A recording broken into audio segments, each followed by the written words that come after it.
Some fleets are busier than ever, and Wrench has continued to grow its on-site fleet maintenance business during the pandemic. So the fleet business really has grown in the current, the pandemic conditions that we're in. And I think a lot of that is because all of those things everyone orders online and all of the services that people traditionally, have sort of gravitated towards in the current environment.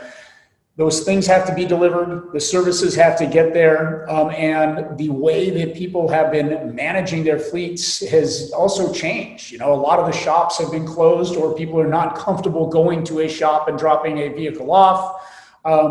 And the businesses that are busy are really busy. And so time and uptime of the vehicle is extremely important. And so I think our message and the way we've gone about things there, streamlining that maintenance and repair process through a really technology advanced platform, and then going on site, whether it is at a job site, which we do, for instance, a lot of times in the construction industry, or whether it's at the office, the centrally located office where the fleet is stored, has really been a benefit to companies. So a great example of that is we have a couple of construction partners that we really are doing a lot of work with. And what we're doing now is actually they schedule their job through the Wrench app, but then we are going out on site to where their workers are. So their workers or their workforce drives to the construction site.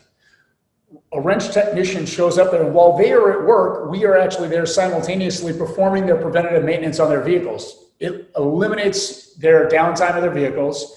It makes their workers free to focus on what they want to be doing, which is actually their jobs. And if you look at the numbers of kind of what they were doing before, they were taking their vehicles into a shop, and it was oftentimes the vehicle was out of commission for sometimes north of a week or above a week. And we're literally eliminating that and doing it while they're doing their normal day-to-day jobs.